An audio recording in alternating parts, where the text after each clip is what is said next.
Arizona, Colorado, Indiana, Michigan, New Jersey, Tennessee, and Virginia. Listen up. WynnBET is now live in all these states, and the excitement of Wynn Las Vegas has finally landed in online sports betting and casino play. From boosted parlays to live in-game offs on every major sport, WynnBET gives you the tools to win. Sign up today for your risk-free $1,000 sports bet. Download the WynnBET app now or visit wynnbet.com to start winning.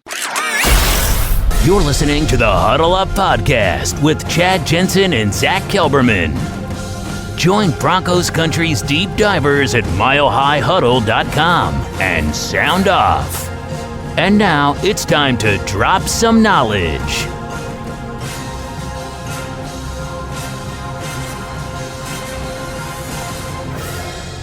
So welcome in, everybody. It is the Huddle Up Podcast, presented, as always, by Mile High Huddle, powered by Blue Wire Podcasts, and I'm your host, Chad Jensen. With me, my fellow football priest, you know him, you love him, Zack Kelberman. Zack, off the cuff, both you and I were like a couple of, we're suffering from, I don't know if you'd call it battered wife syndrome, Stockholm syndrome, I don't know, but neither one of us trusted the Broncos enough to pick them in this game, and yet they came out and pretty well handled the Chargers. What was your gut reaction? Well, as I wrote on the roundtable, I said, I'm going to pick them now to lose, so obviously they're going to win, and they don't just win, Chad. They come out with a resounding, commanding, season-saving victory, and first things first, so nothing gets twisted and nothing gets turned against me, credit where it's due to Vic Fangio for having the Broncos ready for this game. Coming out of the bye week, the defense was fired up, and he had a great game plan to contain and neutralize Justin Herbert and Austin Eckler. They were held to a minimum. I mean, you had a pick six at Herbert. We'll get into more PS2 later and how great that makes George Payton look. But credit to Vic Fangio. The Broncos were ready to go. It's always been a big criticism of mine about his. And also, credit to Teddy Bridgewater. It wasn't the greatest game, but I give him credit for gutting through, battling back, and playing through the injury, willing the Broncos to a touchdown drive that reclaimed the momentum that they lost and that they never relinquished after that. Because you saw the alternative, and we're going to get into a lot of lock talk, I'm sure. I have some side plates and napkins and utensils. I'm willing to eat some crow on Drew Lock. Teddy Bridgewater, though, he didn't lose the Broncos the game. He did enough to help win the Broncos the game. The defense won the day. Vic Fangio's unit won the day. The coaching was mostly up to snuff. Even Pat Shurmur snuck a few screen passes in there, got Javonte Williams going. A lot of players of the game, Chad, all of them George Payton imports. This is what happens when you have competent coaching and great general manager managing, stocking the shelves. Management, I guess. Yeah, and it's just when it comes together, it's beautiful, but I think it's a great reflection considering the talent he imported, Kenny Young, Stephen Weatherly, the signings, Ronald Darby, obviously Patrick Surtain, Baron Browning, Jonathan Cooper, Quinn Miners. These are all George Payton guys, and when it all comes together and there's great play on the field, there's great coaching on the sidelines, you saw what can happen today. Very impressed. I'm not ready to eat crow on Drew Lock. It was ugly. His interception was inexcusable. I'm not going to try and excuse it. It was bad. Something's gotten between that dude's ears. I mean, he was always a little half-cocked, right? He was always and he fancies himself a gunslinger.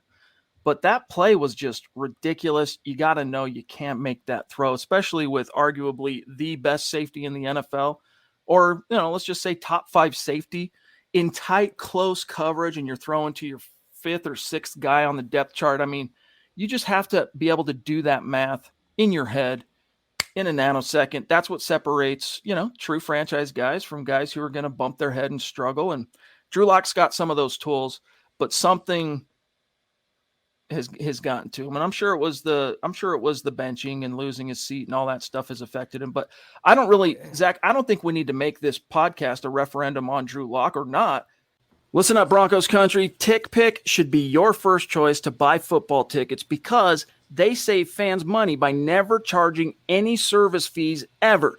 TickPick is the exclusive ticketing partner for the Huddle Up podcast and the Blue Wire Network. Denver Broncos football is finally back, and there's no need to exhaust yourself searching all over the internet to find Broncos tickets anymore, because TickPick, that's TickPick, is the original no-fee ticket site and the only one you'll ever need as your go-to for all NFL tickets. TickPick got rid of all those awful service fees that the other ticket sites charge, which lets them guarantee the best prices on all of their NFL tickets. Don't believe it? If you can find better prices for the same seats on another ticket site, TickPick will give you 110% of the difference in the purchase price. That's right, guys. When we were searching for tickets for the MHH meet and greet for week 3 at home, Broncos versus Jets, TickPick had us locked down. So visit tickpick.com/huddle today and use the promo code HUDDLE to save $10 on your first order of Broncos tickets. We have a lot to celebrate. We have a lot to get to tonight. And before we do, let's grab one or two super chats, Scott, because some people have been very patient, and then we'll get to some matters of business. We'll keep talking about this. But Chris, as always, Zach, his super chats on a gut reaction are symbolic. Thank you very much, bro. He's here today. He's here earlier today for Kelberman's Corner at halftime as a Facebook supporter. Chris Hernandez, legendary super chat superstar. And he says, victory. Hashtag click those little thumbs up. Love you, bro. Appreciate it. What was it from Entourage? Remember that scene where he hollers victory into the void? That's what I'm thinking. Yeah, that's what I'm thinking. Great. Johnny Drama.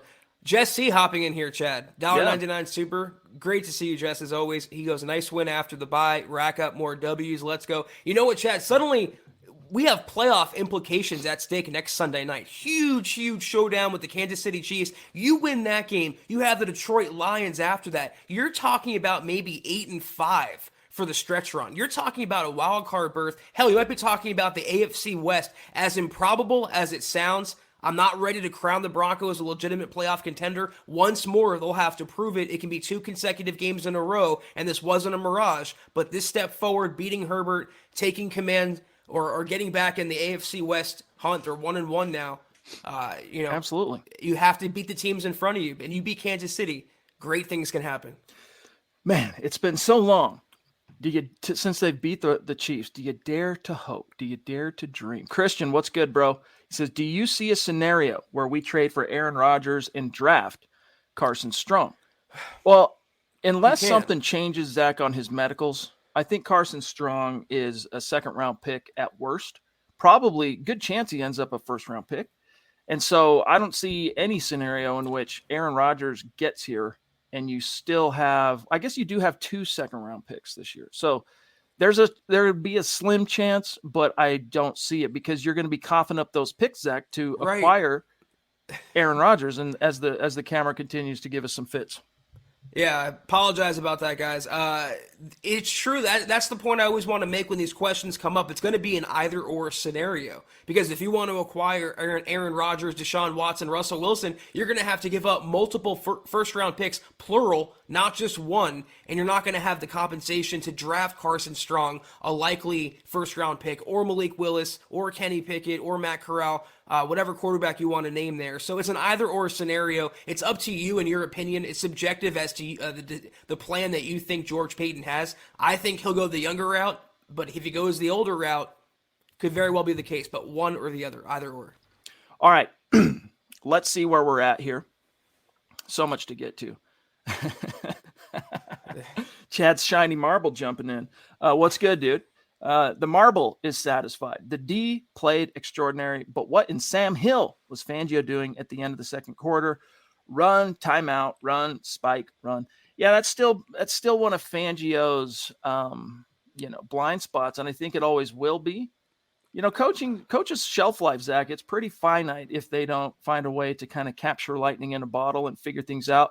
Fangio's time, it's ticking. We'll see if he can turn the ship around. Like if he can somehow, Zach, capitalize and sustain this momentum and really make a stretch run, keep these Denver Broncos relevant down the stretch, they could have a shot at the playoffs. And if they do make the playoffs, I think they keep Vic Fangio and his staff around. But that's one area of his game as a coach, Zach, of his wherewithal, his expertise, that he definitely still continues to struggle.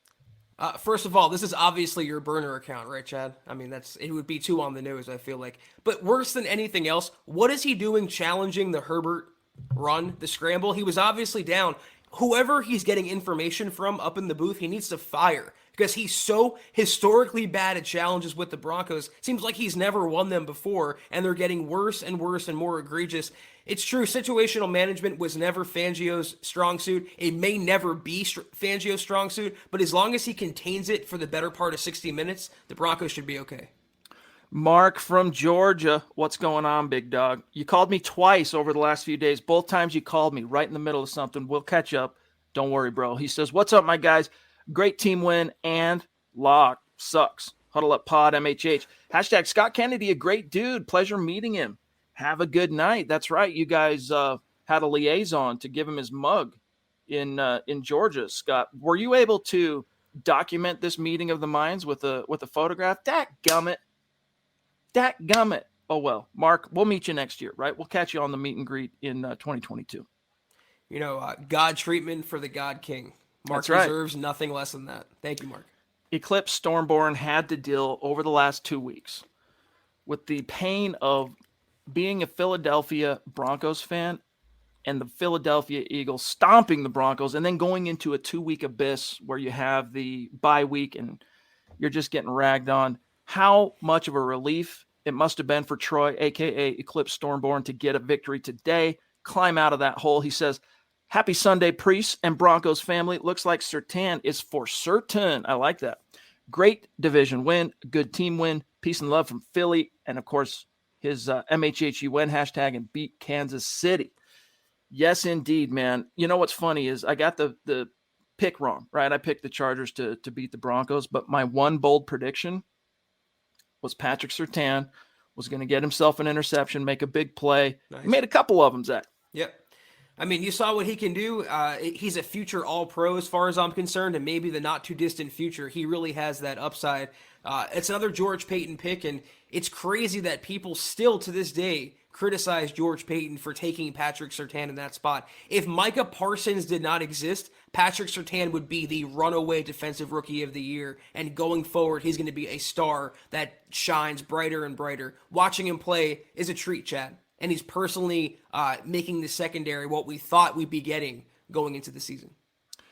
Dave Glassman, good to see you, brother. Good to see you. You were there for KK this afternoon at halftime. Here you are again. You know, we appreciate you, bro. Get your reading in because, as we talked about, Broncos Book Club starts Saturday at noon, getting it back going with the Nate Jackson must-read, The Tome, Slow Getting Up. If you guys want to be in on Broncos Book Club, go to our Facebook page, Mile High Huddle, facebook.com/Mile High Huddle, big blue button to become a supporter.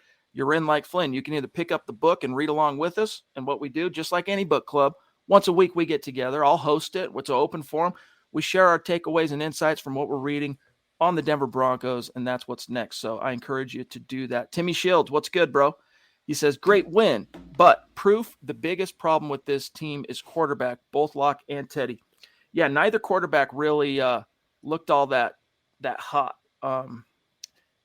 Teddy, but here's what I'll say, Zach, is you saw what the value, holy schmoly, the DWI guys already in first place in the top 5 on Super Chat going into tonight with a freaking top rope Super Chat. Wow. Absolutely blowing. Look, as you guys saw from the shiny marble, right? Not much hair left, but what few I have popping through these 42-year-old pores is gonzo. So DWI guys, hey, man, we love you. We appreciate you. You've been absolute studs for the morning show in particular. He says, finally, I can stay up long enough to chat with the legends. Wow. Thank you so much, dude. Lights are on thanks to DWI. I mean, you talk about legends. You should, point the finger right back at yourself, guys, the DWI guys. You guys were legends for doing that. And, our appreciation honestly knows no bounds. Thank you so much. It's amazing. You're awesome. You're awesome. We've been keeping close tabs on you, seeing how much you've been contributing, especially when you can, because of the big time differences, obviously, especially for Broncos for Breakfast, which, of course, they'll be back in the morning on the bright. So I'm sure they're looking forward to seeing you. But thank you so much. If I knew your name, I'd credit your name. Thank you, bro. But, Zach, what you got to see here today, what was hammered home to me anyway, is, we kind of played down. Well, look, Vic Fangio, he erred on the side of the higher floor as opposed to the higher ceiling, all that stuff. We talk about that, and it's true. And we say, well, how far did that get him? During the 4-game losing streak, Teddy turned it over 6 times.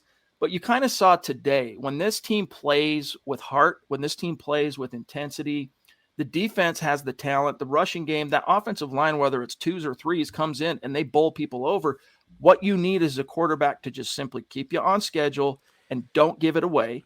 And that's what Teddy was able to do, which is why they cruised to a pretty solid win. And you can't apparently trust Drew Lock to do that. Exactly. I mean, what a great opportunity Drew Lock had, and what an amazing opportunity he blew by fumbling his second snap and then throwing a god-awful pick. I'm not totally off the Drew Lock bandwagon, but that might have been his final snaps in a Broncos uniform. And if they are, that's the reason why Vic Fangio went where he did with Teddy Bridgewater. Because I agree with you. When the defense plays up to what we think we know they can be, or what we thought we'd be getting with them, they can be an elite smothering unit that completely takes away even the best quarterbacks in the NFL, like Justin Herbert, even the best running backs in the NFL, like Austin Eckler. Makes, for the most part, Keenan Allen a non-factor, Mike Williams a non-factor. So that's what we always want from the Broncos, is playing with that fire, playing with that want to, playing with that intensity. And for me, as I kind of vamp here until Chad, I guess he popped out for a second, Scott, that fire starts with Kenny Young, in my opinion. If you see him, guys, and let me know if you guys agree with this as well, and Chad's back. My browser just crashed inexplicably, but we should be good now. I was mentioning that if you notice, Chad, maybe you have a different viewpoint, but I was talking about the energy getting going in the Broncos defense, and it's so important. Obviously sets the tone. It's the reason why they blew the Cowboys out. They came out with the same intensity. That starts with Kenny Young. Because if you watch him on the field, on the sidelines, whether he's making a tackle or Baron Browning's making a tackle or anybody else, he's always hopping around in there, chasing people around, celebrating, yelling, screaming. They didn't have that before. Josie Jewell and Alexander Johnson are good players, but they didn't bring that to the table. Kenny Young has great range, great closing speed, but intangibly, his personality, his fire, his energy, it's contagious, and it's completely revitalized and transformed the Broncos defense. It starts with him on the field as far as I'm concerned. I love that dude's energy. Pardon me. And even when, I could be misremembering this, but I'm pretty sure I'm not, on Surtain's pick 6, he was on the sideline, right, catching a breather. And as he picked that off, dude, you could just see that guy, how much passion he had for the moment. And that's infectious. And you need that. And for the most part with Kenny Young, I mean, there have been a few rough moments, but it's coming out in the wash, his impact emotionally, and then also what he brings to the table as a player. Claude, thank you for the stars, bro. Happy for the win, he says, but if Teddy put the same effort into the Philly game as he did this one, we'd be 7-4. Glad to see him show some toughness this week. Go Broncos.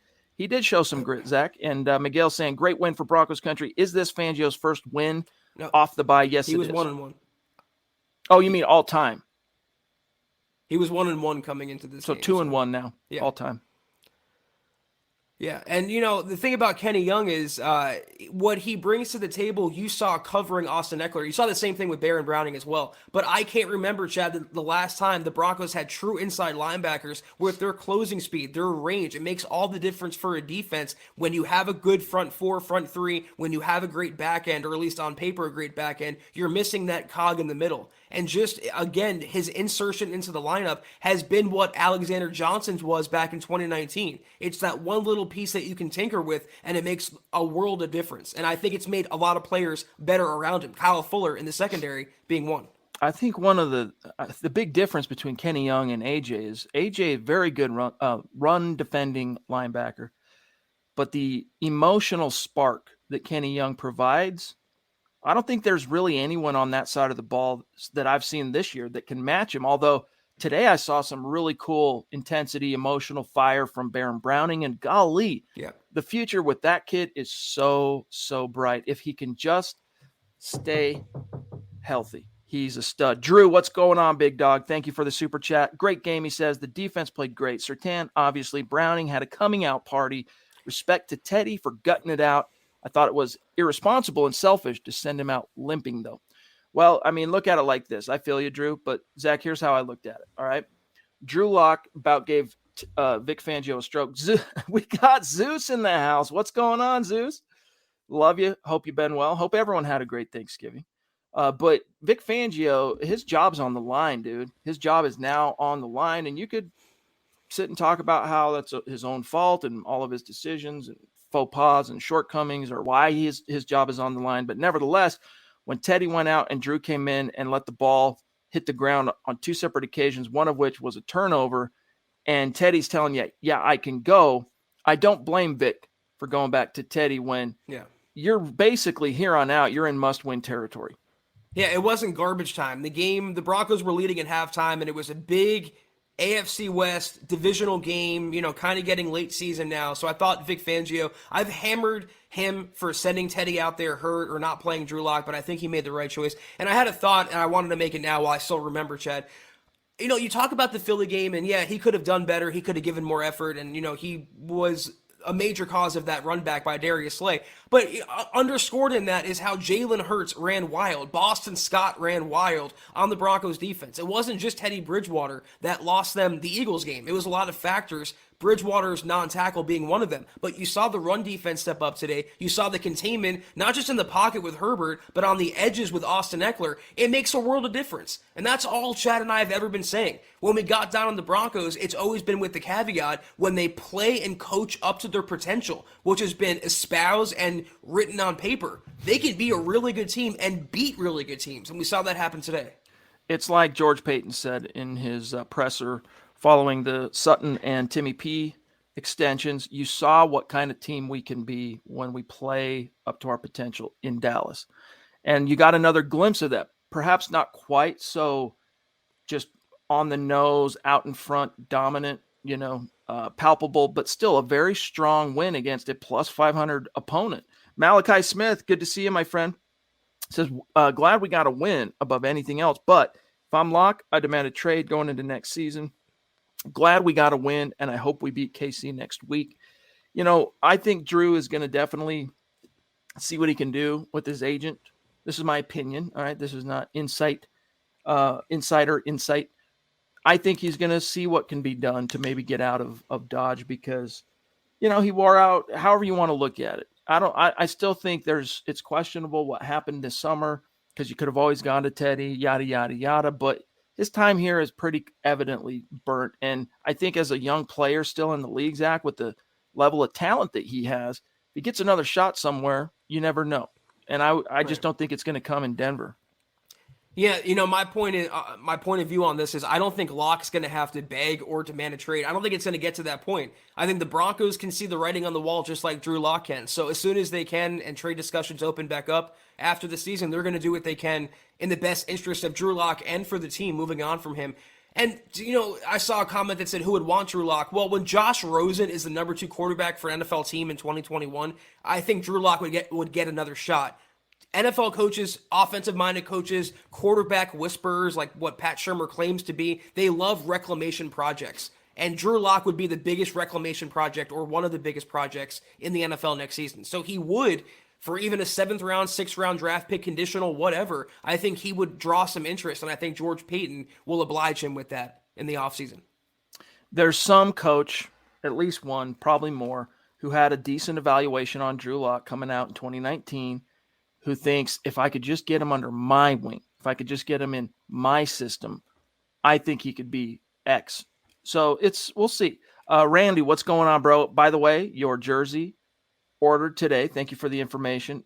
I don't know when it will ship, hopefully within the next week or so, and you should get it well before Christmas, I would expect. But Randy, appreciate you. Thank you for the stars, big dog. He says, we were not out-coached. PS2 rocked it. Yeah, Vic Fangio, particularly on defense, tip your cap to him because he had one of his little acolytes across, as the head coach of the opponent tonight.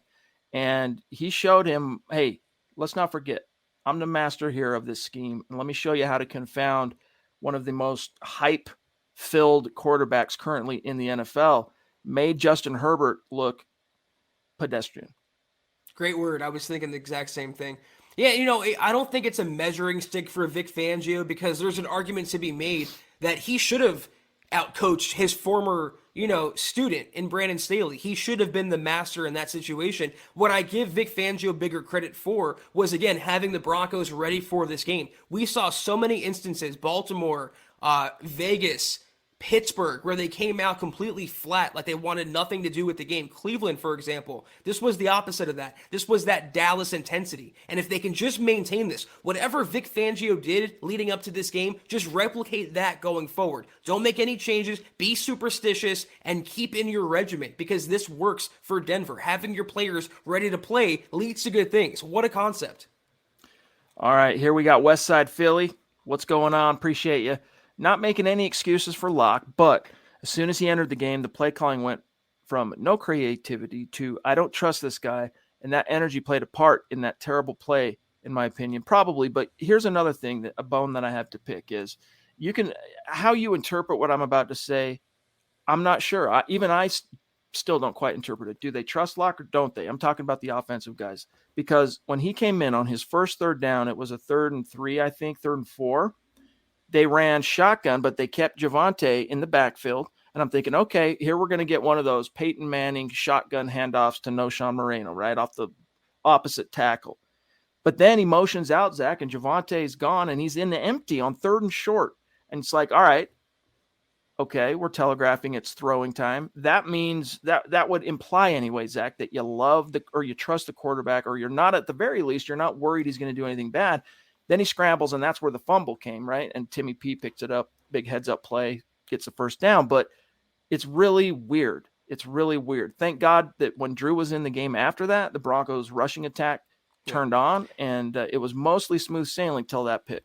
Well, I mean, I had a criticism when, I think it was Locke's first or second series, there was a 3rd down, and he threw a little dump off, and Pat Shurmur evidently wouldn't let Locke throw down the field. And the next series, after I complained for it, Locke threw that pick. So it's like Pat Shurmur in that sense made the right call. But is it a secret anymore that Vic Fangio and Pat Shurmur don't like Drew Lock, don't trust Drew Lock? I think we all know that by now. So how surprised can we really be, Chad, that when Drew Lock has to enter the game, the Broncos start biting their fingernails, Vic Fangio and Pat Shurmur? They don't know what to do. They don't like it. They don't trust Drew Lock. They want their guy, their steady Teddy, back under center. And until he is, they're going to try to minimize Locke's impact on the game as much as possible. And even while doing that, Locke still threw that pick. That's why it's so bad. That's why it's so egregious. And that's why I see a lot of people jumping further off the bandwagon, if there still is one. It's good to see Ren99. It's been a minute. How are you? Been with us a long time, but we haven't seen you in a live stream anyway. I'm sure you've been listening, but we're freaking stoked to have you. Hey, he says, if we can play like we did today, the rest of the season, we could be a playoff team, and a scary one at that. This is my fear, is the Broncos get a nice cruising win like this against a solid plus 500 opponent, and then everyone gets their hopes up again, and then you come crashing down. No, I'm not saying that to prophesy. I'm not predicting that. That's my fear, all right? And maybe in that sense I'm projecting it onto you guys, and if I got to apologize for that, I will. But this is where we're at. We don't know what version of the Broncos we're going to get on a week-in, week-out basis. And see Patrick Havener, appreciate you. Happy to Havener on here, Patrick. Yeah, I mean, and that's the thing. You don't want to keep buying in because you touch the hot stove, you get burned, and then you're so reticent and you're so apprehensive to touch the hot stove again, but you want to so bad. There's something drawing you to it. And that's how I feel like when I'm going to pick the Broncos and the Chiefs game next week. Can the Broncos pull it off? It gives you hope. It gives you optimism that they're turning a corner, like we saw with 3-0, like we saw after the Dallas game. But like every other time, it proves to be a mirage. There was the Baltimore game after 3-0. You know, there was the Eagles game after Dallas. What's going to be in this Kansas City game? It's another measuring stick. It's another barometer. The Broncos are 1-1 right now in those situations. This is their final tiebreaker, Chad, to see what the 2021 Broncos are made of and how far they can go. Andrew Baker, it is great to see you. Appreciate you, bro. Oh, baby, how about that defense? Still not sure how to feel about this team, but man, let's enjoy this. Hashtag MHH for life, Denver Broncos for life. Yes, indeed. Just like our message was, oops, sorry about that. Throw that back on. When the Broncos were getting kind of shaded for beating the 3 opponents they did to open the season, we're like, hey, you don't know how long it's going to last, so enjoy these wins. When you beat the Dallas Cowboys, we're like, don't apologize for for anything. Enjoy this win. We're telling you the same thing now. Soak it in while you can. Raj, appreciate you. Love the show. Is it time for Brett Rippin to be the backup. Zach, you had an interesting take on this during KK. Yeah. I wouldn't be surprised if you end up being right on this. I said considering the fact that I think it's common knowledge by anyone who covers the team, even on a moderate basis, that Vic Fangio does not like Drew Lock. And Pat Shurmur is not really high on Drew Lock either. They're big Teddy guys. So they gave Lock, or they were forced to give Lock one more chance. He came in the game, huge opportunity, huge moment, huge game. And what does he do? He proves Fangio and Pat Shurmur right, that he can't hold on to the ball, literally. He can't avoid turnovers. He's taken steps backward in his development, and it just further buries him in the doghouse. And I think he could be buried to such an extent that they say, forget this. We're not even going to risk him coming into the game. We'll have Brett Rippon, who's like a lighter version, like a poor man's version of Teddy Bridgewater, come in the game. We know he's not going to lose the game. He can be safe. He can be the game manager. I'm not saying it's going to happen, but Locke coming in, fumbling, throwing a pick, I don't think it endears him any more to the coaching staff. And whereas it seems like Brett Rippon, there's something that's keeping him around in the Broncos building, whether it's the coordinator, the head coach, or someone else. There's just something about Drew right now, his energy, which is, it's kind of weird. Maybe he's just taking on the complexion of the team itself emotionally, but when he's out there on the field, there's not really that confidence that something great can happen. It's more of a sense of foreboding and misgiving that something bad could happen, right? And that, I think, is just, I don't necessarily think that's like where he's at in his career or that's what he's always going to be. I just think right now, Zach, in this particular moment in time, the energy, the football karmas, whatever you want to call it, the winds aren't blowing in Drew's direction, and I think the Broncos realize that. Thank you for the super chats, y'all. I think the Broncos realize that, and as long as they can ride Teddy this season, they're going to. But I do think they're looking for upgrades at the position next year because, I mean, look at what you saw today. Teddy, all he had to do was keep things on track, and everyone else kind of carried the water and cruised to victory. But in the games where you need your quarterback to be the deciding factor, we have yet to see Teddy really rise up and be that for this team, even though he's had moments and opportunities to do so. It's Lars. What's up, bro? If you have to check out what the Broncos posted on their Instagram, hilarious. I'll check it out. I'll see if I can find it. And, I saw a comment, Chad, kind of to put a bow on the Lock, Teddy stuff. We're 31 minutes into the podcast. We have to focus on the players that won the Broncos the game. There were so many good moments in this game, so many MVPs of this game, and we got a super a couple seconds ago about Patrick Surtain. Certainly could make a case for defensive player of the game today. You had Baron Browning play well, Kenny Young play well, Ajim played well, Weatherly played well. A lot of the front seven stepped up, the linebackers, the secondary, Kyle Fuller played well, Caden Stearns played well. And there's so many things to talk about and harp on in a positive way. So we should talk about that. Like David's saying here, 999 Super. Thank you, David, so much. Great win. Have a couple of questions. Do you guys believe that Baker Mayfield will be available this offseason? And do you guys see Denver being interested? What do you think about that, Chad? Sorry, I was checking out the Instagram post. I would show that, by the way, but we would get copyright claimed on Facebook and YouTube, so I can't show you guys what he's talking about, but go check it out. David, possible, but I doubt it. I really do doubt it.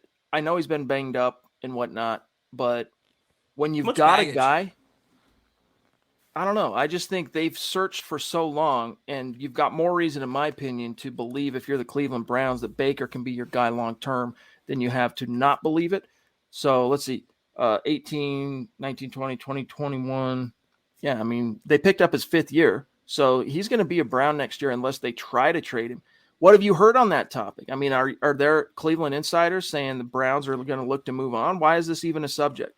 Well, I think because he hasn't gotten a long-term deal from Cleveland. He's playing so poorly this year. And, I was a big Baker fan coming out. I thought he could have been QB1 of that class. But if you can't win with an elite offensive line, Kareem Hunt, Nick Chubb, Jarvis Landry, David Njoku, you had Odell Beckham. You can't win with these players. You're still performing that bad. And elite coaching, by the way, with Kevin Stefanski. I don't know what he can do to kind of take the next step of his career. A lot of baggage with him. He'd be expensive. I'm not on that train, Chad. Either draft the guy or go after A-Rod. Dude, I'd be all over that, to be honest with you. I still have a thing for Baker from when he came out in 2018, but I'm looking at he's 5-5 as a starter this year. He's got 10 touchdowns to 6 picks. 2,100 yards. I'm looking here for what's his rating? 91 QB rating. I mean, he's not playing like next level, but I'm telling you, I'd take him in a heartbeat. Michaela, thank you so much. Thank you. Love you. The Duchess flexing. She says, PS2, baby. Happy for this week. LOL. Sorry, been gone for a few days. Have family visiting.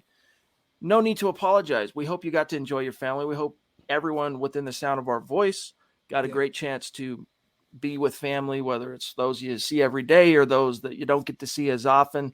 So hope you had a great, happy Thanksgiving, Michaela. Yeah, thank you so much, Michaela, for gracing us with your presence once again. Hope you've had a great Thanksgiving. Everyone else out there, again, I want to echo what Chad's saying.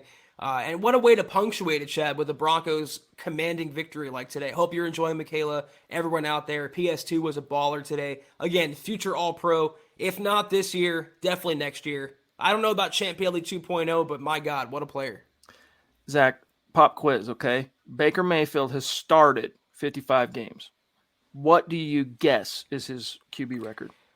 Then we'll grab Corey. 55 games, his QB record. I would say it's a net positive. So I'm going to say 30 and 25. Barely net positive. He's 28 and 27 for what it's worth.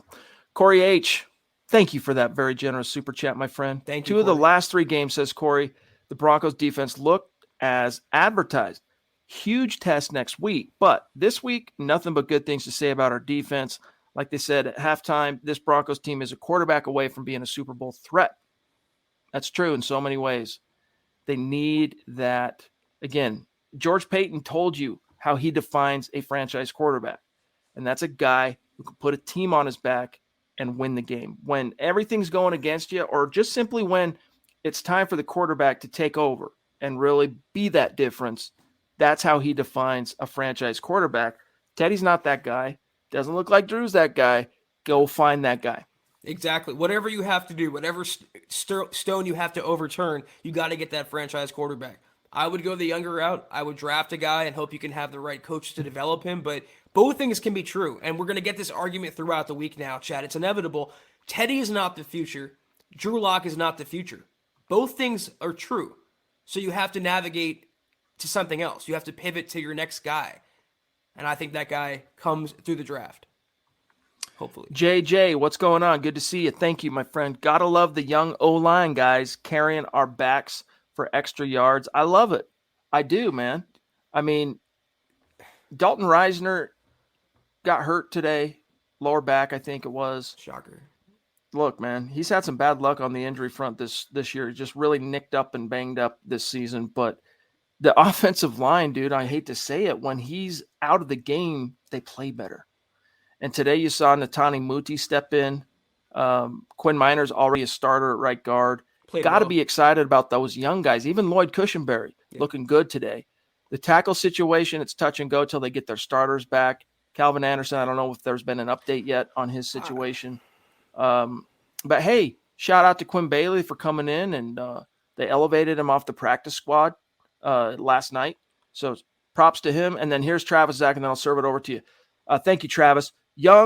Kenny Young just might be taking AJ or Jules' spot when it comes to who gets re-signed. I don't want to jump ahead or, it's speculation, but I think Calvin Anderson tore his ACL in his knee or something. That looked bad. He was in a lot of pain. He was carted off. I wouldn't be surprised if it's a significant injury. I thought the O-line, for the most part, played pretty well. They had some pressure, but Teddy was able to escape or get away from it somehow. Did you take a look at Cam Fleming, though, drag Javonte Williams like he was a 5-year-old, being bad in the store, being punished? It was crazy. It just the power of the drive and the way the Broncos own the trenches on both sides of the ball. I mean, it starts there. And the offensive line down both tackles. They lost a third tackle. The interior played well. Quinn Miners may have been the Broncos' best offensive lineman today. And it's been a world of difference with him stepping in there for Graham Glasgow. And I think the same thing will be true with Moody coming in for Reisner. Dude, that's how it's been since every time he's been on the field, he's been the best lineman the Broncos have. You could argue maybe Bolsey when he's on the field, but it's palpable with Miners, man. It is undeniable, and you don't get the miscues, right? The face palm, 3 years it takes to turn the corner like you got with Bolsey. So lots to be excited about with Quinn Miners. Pete Middleton, what's good, bro? Thank you for your support as always. He says, MHH's Lance Sanderson predicting the Broncos win. So Lance and Kenneth Booker predicted a Bronco win, the only two in the roundtable. Great result with a makeshift O-line. Do we even have any tackles? Yeah, it's Quinn Bailey, and you're hoping.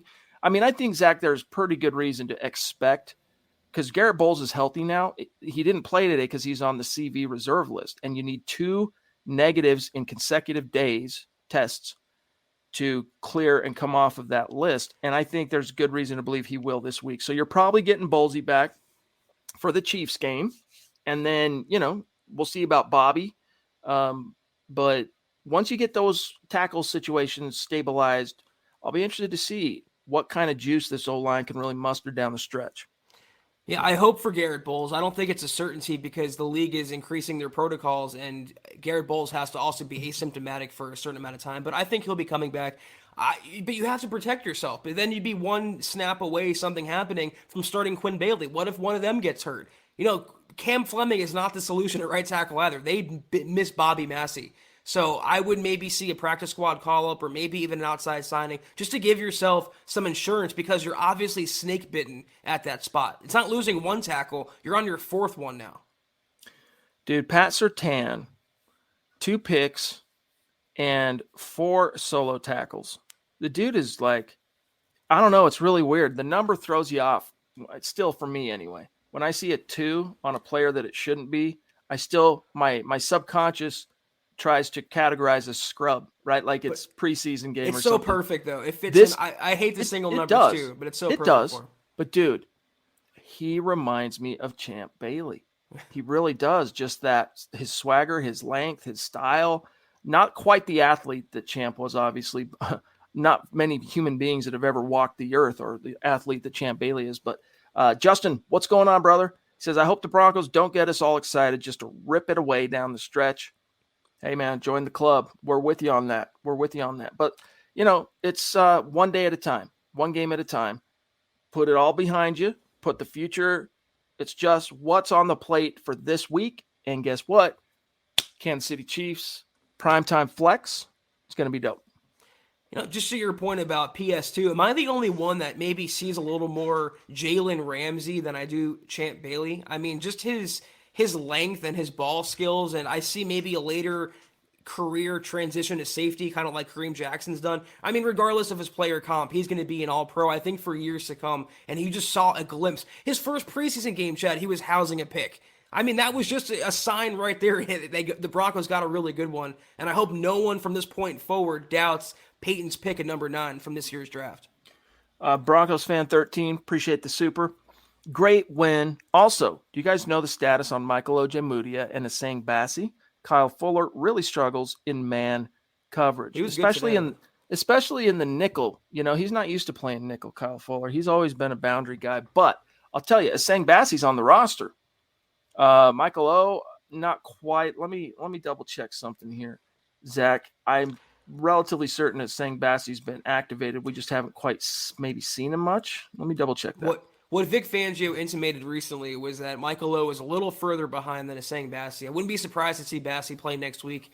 I want him to get a little more playing time over Nate Hairston. I still don't trust him in the secondary. But Fuller, I think, battled back nice today. I think he had a decent game, and he's kind of turned a little bit of a corner. Still not what the Broncos thought they were getting for $10 million.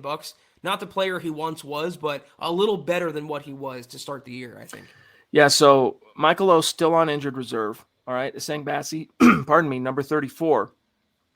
He is on the active roster. They did activate him off the PUP list, but I don't know how much action, if any, he's seen. I think today was the first game that he's been actually active. I saw him standing on the sideline, 34, but I'm trying to remember if I saw him on the field. We'll have to look at the snap counts when that gets updated later, and we'll know. Chandler, what's good, bro? Good to see you. Give people hope and then take it away from them, and people will be out with pitchforks and torches ready to destroy. Good win, but I'd be cautious. I think if you've learned nothing from Vic Fangio's Broncos for the better part of 3 years, it should be cautious. Even when you're optimistic, cautious optimism.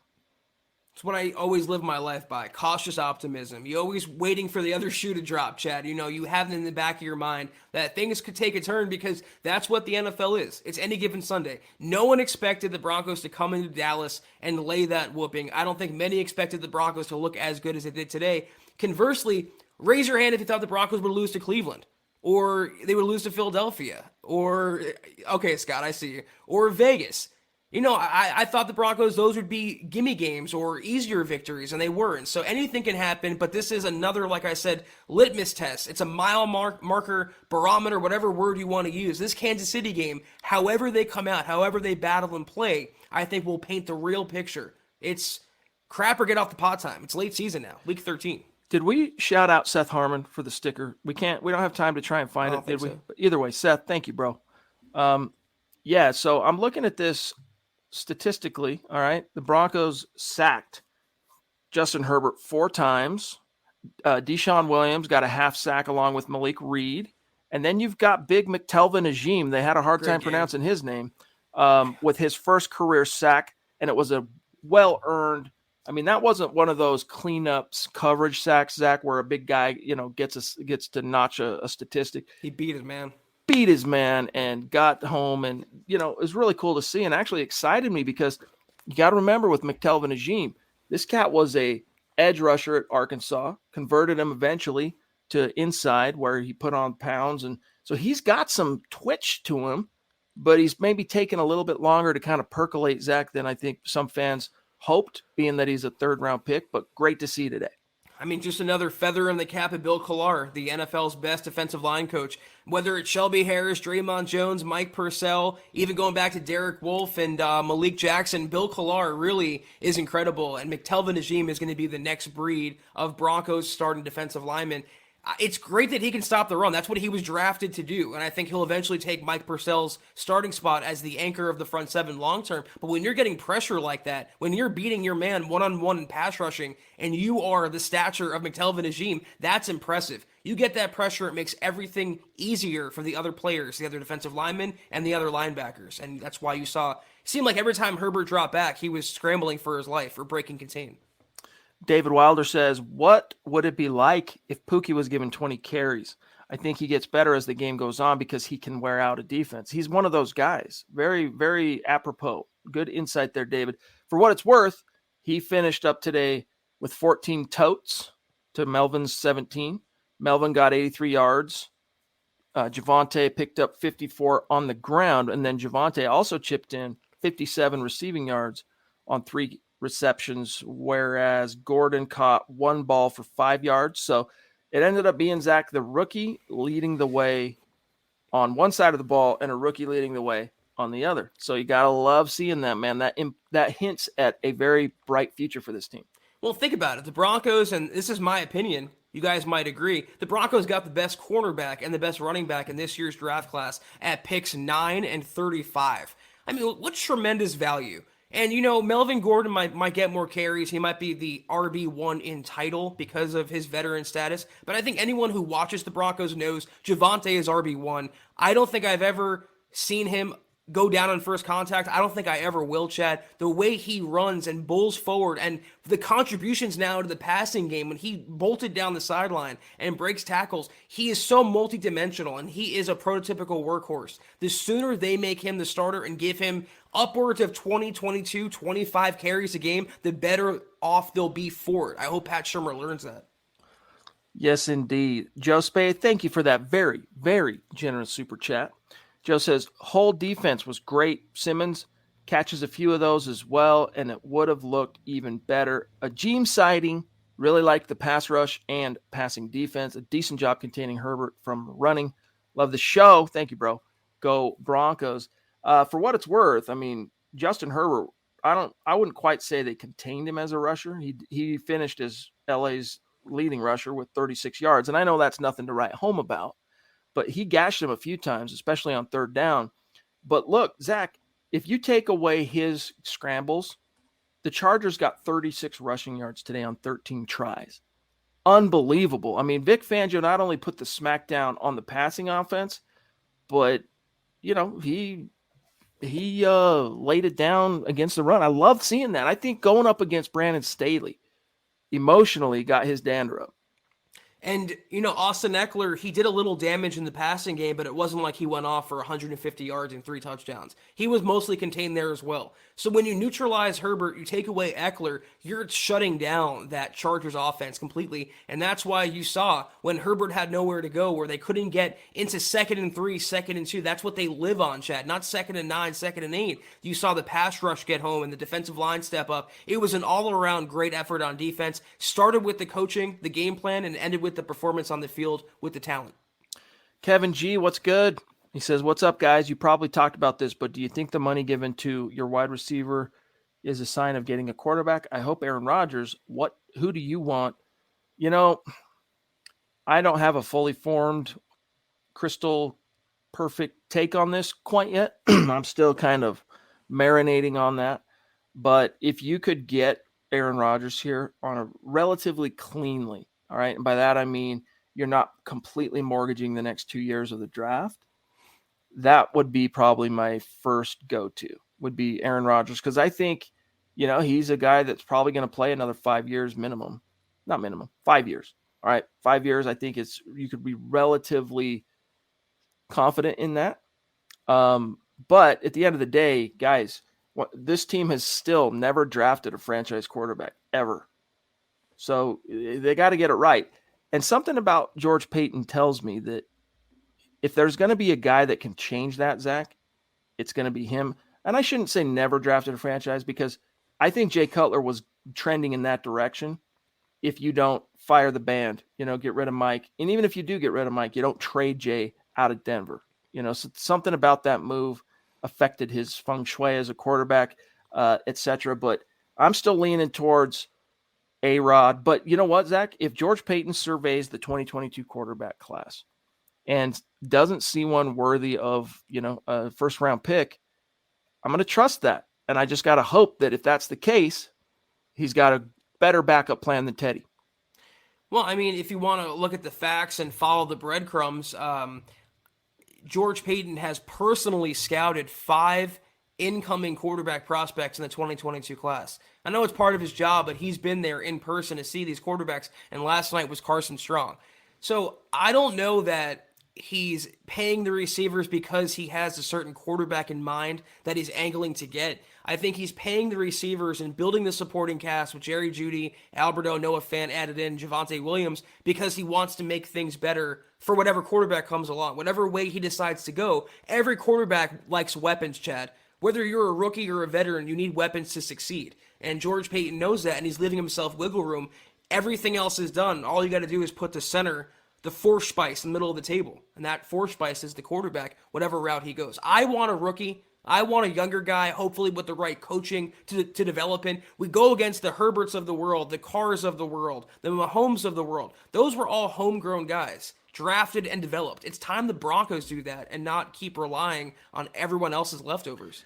Problem is, you make the playoffs, Fangio sticks around, which means Shermer sticks around, and I just don't trust these guys, if you did draft one, to do the right thing relative to development. But Zach, you really want to know why the Broncos won this game handily? It's right here, dude. 73% conversion on third down. That's basically unprecedented for these Denver Broncos. They remember, what was there, 3 or 4 teams in the league worse? That's it. Than the Denver Broncos on third down going into this game. They were averaging something like 35% conversion rate on the money down. They converted 8 for 11 today. That's huge. And granted, one of those was Drew Lock's fumble that Timmy P picked up. So take that away. 7 for 10. That's still 70%. Phenomenal. Then you get down in the red zone, a perfect 3 for 3. These are the metrics when it's all said and done from a team perspective, Zach, that in most cases it predicts who are the good teams, who aren't. Broncos showed up big time in these 2 areas, which we clowned on Thursday night, right? We were sitting here going, man, how much worse can it get? And they answered the bell, so tip your cap to them. I mean, in the Eagles game, they converted, I think they were 1 for 11 on third down. So when you go 8 for 11, that's a stark difference there. 73% is great. And also, not only were they 3 for 3 in the red zone, but 3 for 3 in goal-to-go opportunities. So when they were inside the 10-yard line, they weren't stalling out. They were punching the ball. Teddy had a great dive play where he hit the pylon. when you get those level of plays, when you finish drives and don't settle for field goals or push yourself back and punt or turn the ball over, good things can happen. When you give this Broncos defense a lead, good things can happen. Absolutely. Just skimming over some of these team stats. Very interesting. All right. We got one or two more, and then we got to get on out of here, gang. 727 Mil, what's going on? Good to see you, bro. He says, good Denver win. Let's keep it going. ATP defense was good. What is that? ATP, Zach? I don't know. Defense was good. Teddy or Drew, we can make the wild card. Let's go, Broncos. I don't know, man. I'm just not liking Drew's energy right now. Something about him, like, I don't feel in any way, shape, or form that he is confident. And if you're not confident in yourself, you can't really expect others around you to be confident in you, especially your coaches. I mean, I think it's fair to say that we were Drew Lock guys, and we were fans of his, and we were on that bandwagon. But if you gave me a choice right now, Teddy Bridgewater, Drew Lock, who would you start? I'm going Teddy. 10 out of 10 times. I mean, Locke had his opportunity. He comes in there against, it's not exactly the 85 Bears defense, this Chargers defense. They're beatable.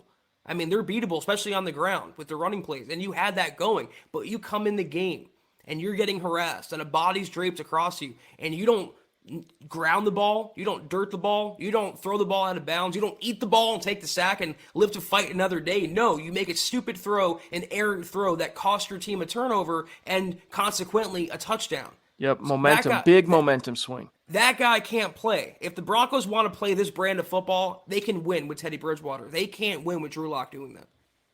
Jake, thank you, bro. Hey, boys, great win, but our third down play calling is just too predictable, and that kind of ties into what Albert said here, too. By the way, happy belated anniversary to Albert and his great wife, Michelle, who we've had a couple of opportunities to hang out with. So he says Sherber won't change his offense. It would be like Fangio admitting that their thought patterns were wrong. Yeah, not really. I mean, there's little tweaks that they're going to make on the fly. They did some self-scouting. I mean, that's one of the, the benefits of the bye, and one of the reasons why the NFL codified the bye and created it as a thing on the schedule is it gives NFL teams not only a reprieve from the physical attrition of the game, the players themselves, but it allows the coaches, Zach, to kind of kick back and go, all right, we spend each and every week scouting and examining the opponent.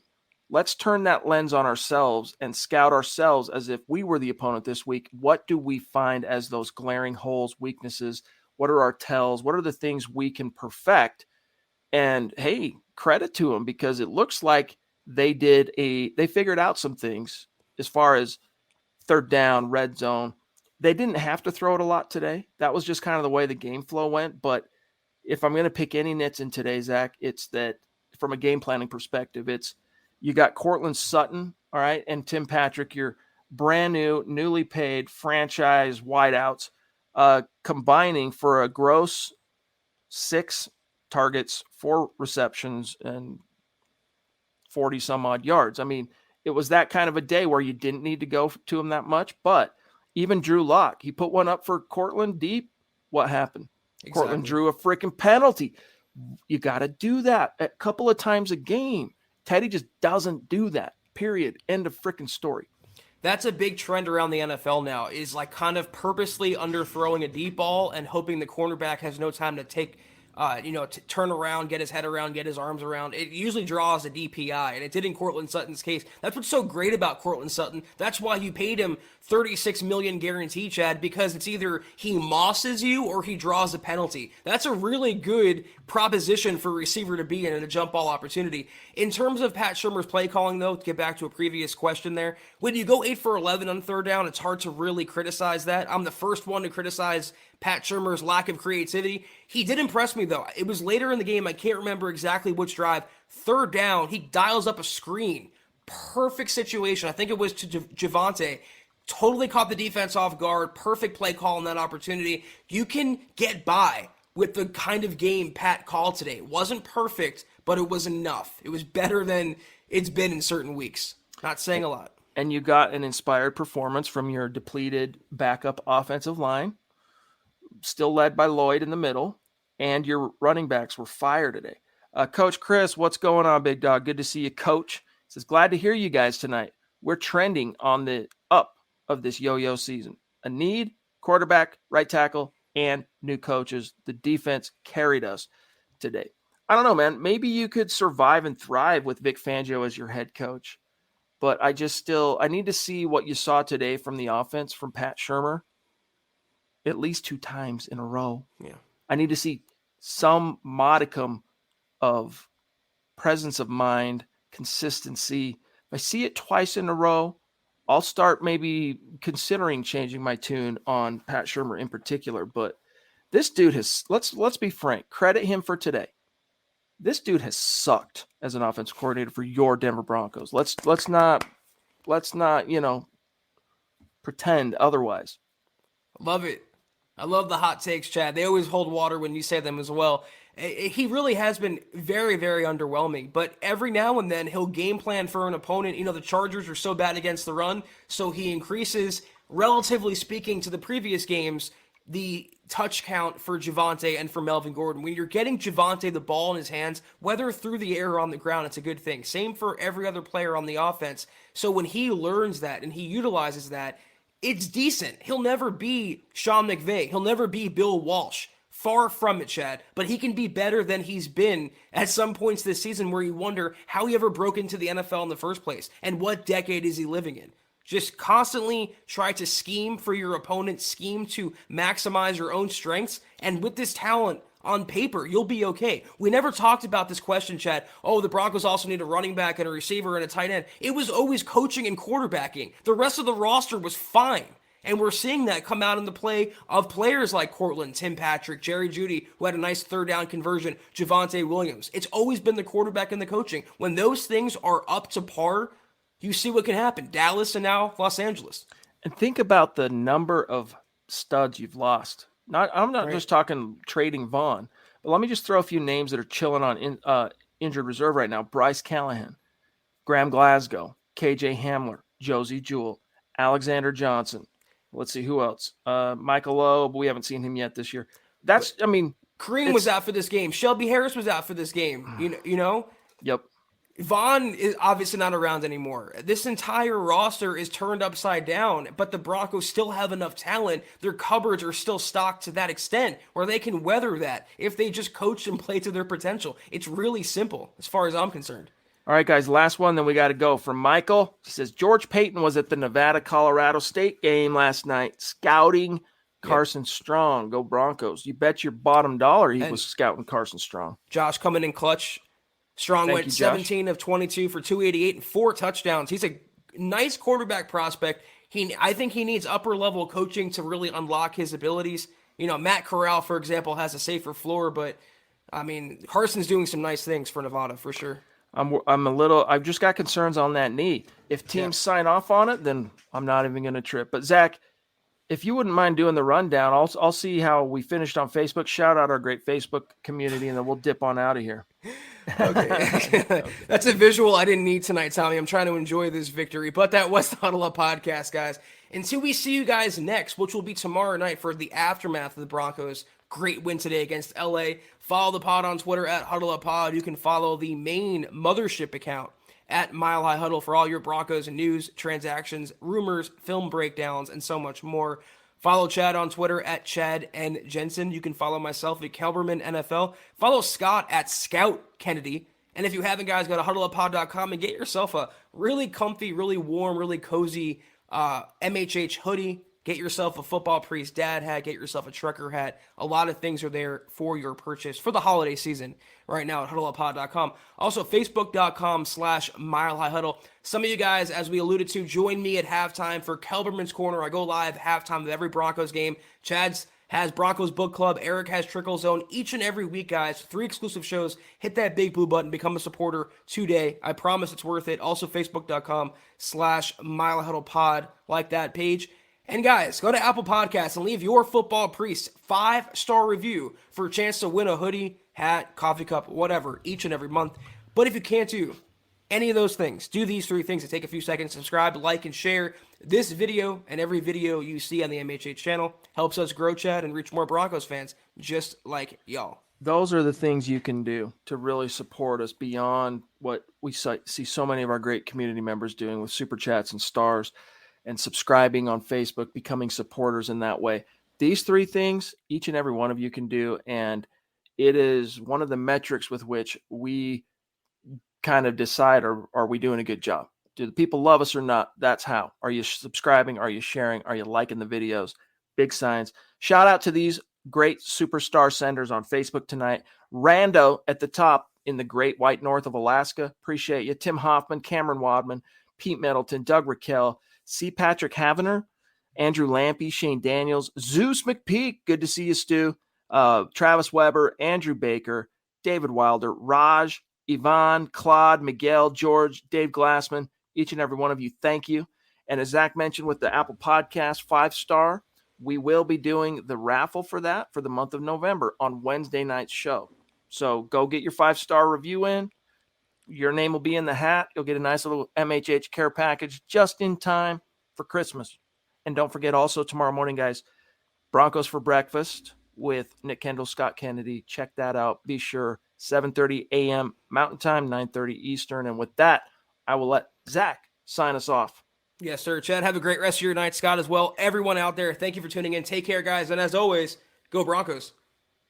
You've been listening to the Huddle Up Podcast. Join Broncos Country's deep divers at milehighhuddle.com to keep the conversation going.